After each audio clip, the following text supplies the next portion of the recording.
Olá, galera! Nós iniciamos hoje a nossa 15ª semana de live de correção. E aí, estão preparados? Então tá bom. Muito prazer, eu sou o professor Leandro Rossini, professor de Ciências dos anos finais, e hoje iremos estudar e finalizar o capítulo 4 do nosso livro didático, fazer os últimos exercícios desse capítulo que estudamos nas semanas anteriores. Tá ok?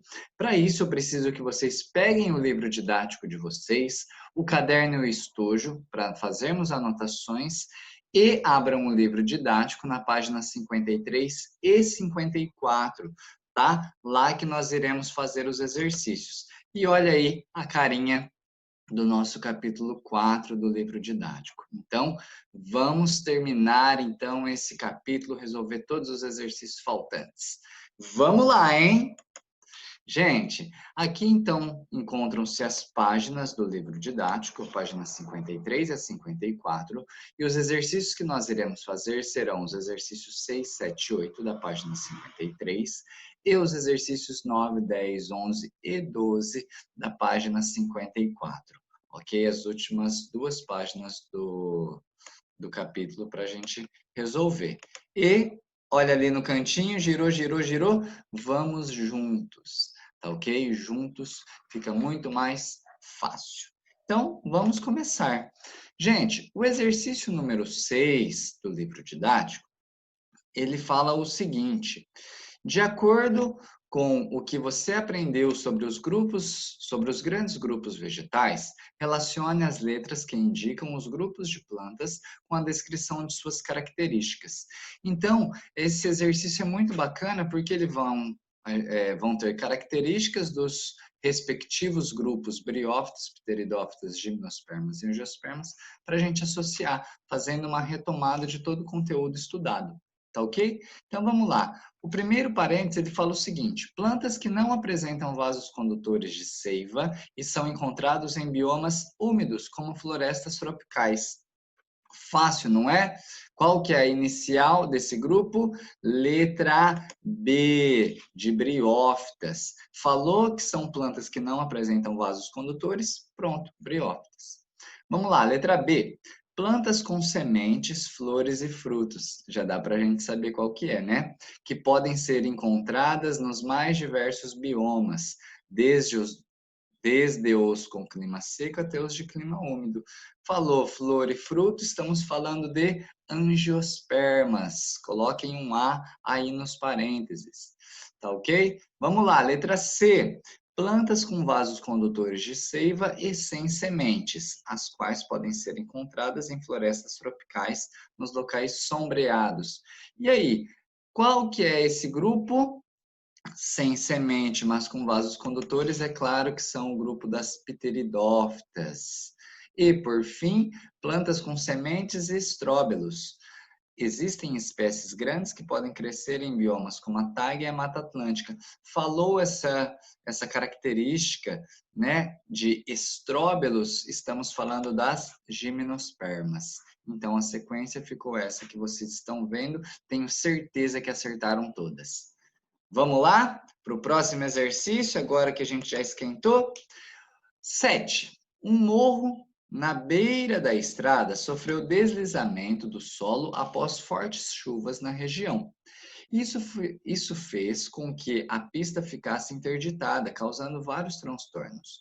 Para evitar novos desastres desse tipo, os quais podem até mesmo ferir pessoas, buscaram-se alternativas para prevenir a erosão do solo e, consequentemente, deslizamentos, evitar desmatamentos e... Então, vamos ver o que pode ser feito para evitar esses deslizamentos.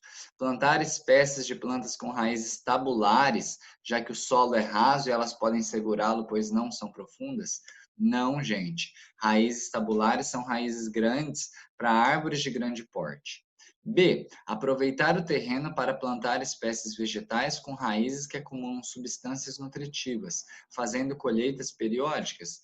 Não, isso não ia ajudar a evitar deslizamentos. C. Plantar espécies vegetais com caules subterrâneos e raízes curtas, que podem se desenvolver na parte superior do solo, evitando erosão. Não, tem que ter raízes que desenvolvam no fundo do solo. E letra D, plantar espécies vegetais com raízes profundas e ramificadas que se entrelaçam com o solo, como as gramíneas. Correto. Letra D, são o que nós chamamos de raízes fasciculadas. Eles agregam o solo e deixam ele mais coeso, evitando deslizamentos, tá bom? A questão número 8, né, do nosso livro didático é a seguinte, ele dá um texto falando do feijão. Então, vamos lá, feijão protegido. Figura certa no prato da maioria dos brasileiros, o feijão viajou de Malicuia para a Noruega. Calma, você não vai ficar sem um dos principais alimentos do seu almoço. Foram apenas alguns grãos do tipo de feijão mais consumidos no Brasil que seguiram viagem até o Banco Global de Sementes Salvard, que fica no país europeu. Um banco de sementes reúne inúmeros tipos de grãos de todo o mundo.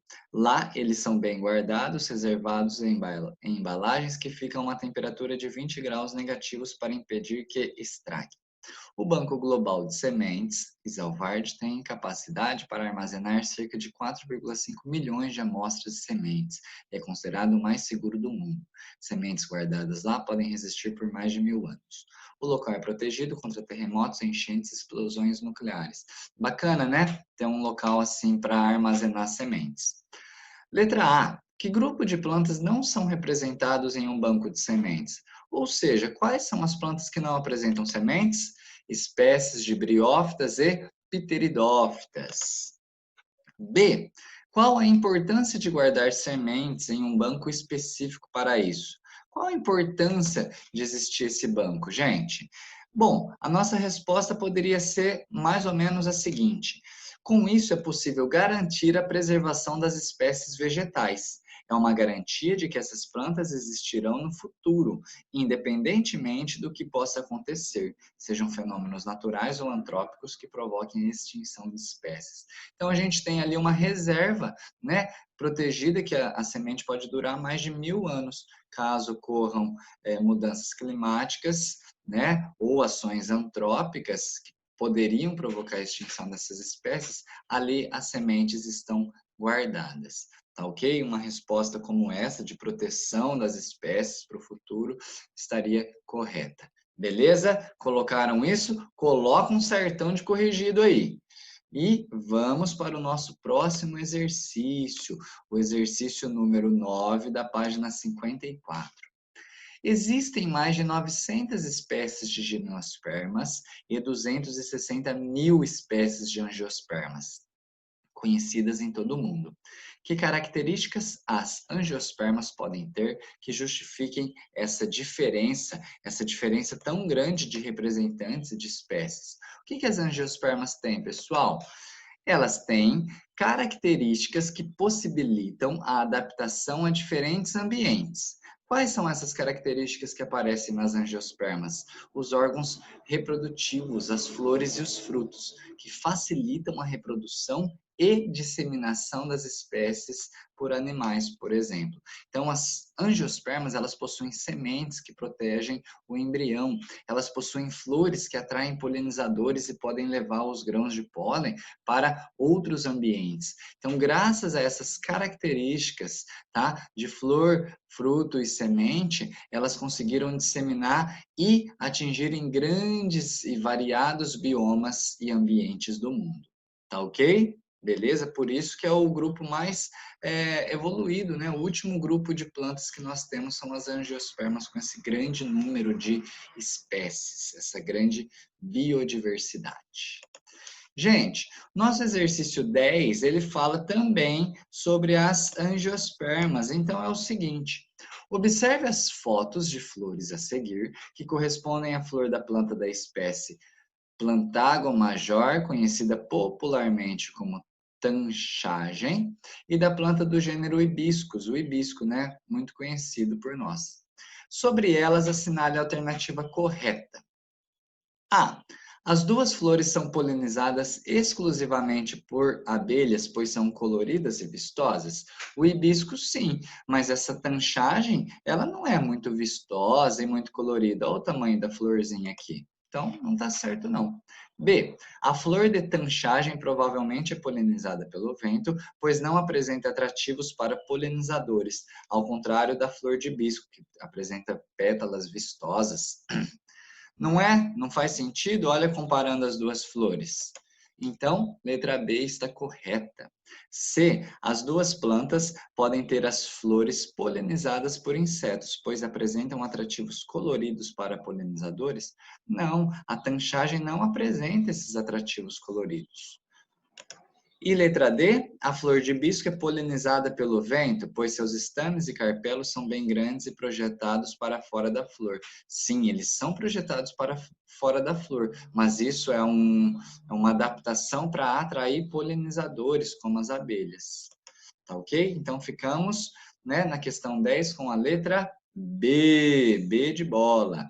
Vamos para o nosso exercício número 11, falando então, né, de um grupo muito característico das plantas.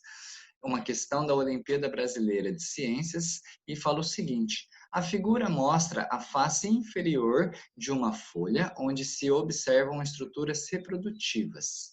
Né? Então a gente tem essa estrutura aí. A que grupo de plantas pertence essa folha e o que é produzido em suas estruturas reprodutivas? Então a primeira pergunta é: a que grupo de plantas pertence? A. Angiospermas? Não. B. Briófitas? Não. C. Pteridófitas? Pode ser. O que é produzido dentro dessas estruturas? Esporos? Sim, esporos. Então, matamos a questão, letra C. Tá? Não é briófita e poderia ser a letra E, mas não é produzido grãos de pólen, e sim esporos nessas estruturas conhecidas como soros, ok? Que ficam na face inferior das folhas das pteridófitas. Beleza? Gente, a questão número 12, então, vamos lá. O caule é o órgão da planta que fornece suporte para outros órgãos vegetais, né? Como a gente estudou, é isso mesmo. Além disso, o caule conduz água e os sais minerais das raízes para outras partes da planta, bem como transporta a seiva elaborada das folhas para os demais órgãos. Ok? O xilema e o floema, né? Os vasos condutores de seiva. Com essas informações, assinale as alternativas corretas. Letra A. O caule das plantas herbáceas é um exemplo de caule muito resistente e duro? Não, gente. O caule das herbáceas ele é um caule flexível, até por isso que as plantas herbáceas têm um pequeno porte. B. Pelos vasos condutores de seiva presentes nos caules, passam a seiva bruta e a seiva elaborada? Sim, nós temos um vaso para conduzir a seiva bruta e outro para a seiva elaborada. C. Há vários tipos de caules, inclusive os aquáticos, que ficam submersos na água. Correto, né? As plantas aquáticas também possuem caule. D. Assim como as raízes, alguns tipos de caule podem armazenar substâncias de reserva, como no caso da batata inglesa. Correto, são caules armazenadores de nutrientes. Então, ficamos com a letra B, C e D corretas. A letra A, então, está errada e a gente não coloca um X nela. Beleza? Ficou bem explicado, bem tranquilo essa questão? Gente, então, corrigimos os exercícios faltantes do nosso capítulo 4 das plantas. Acredito que tenha ficado tudo bem concluído, bem resolvido, que vocês tenham acertado muito estas questões e tenham gostado do assunto, ok? Gente, agradeço então a presença de cada um, espero que todos tenham entendido, que tenham estudado, corrigido e feito os exercícios. Uma ótima semana para cada um de vocês, bons estudos e até semana que vem. Valeu, tchau, tchau, um abraço!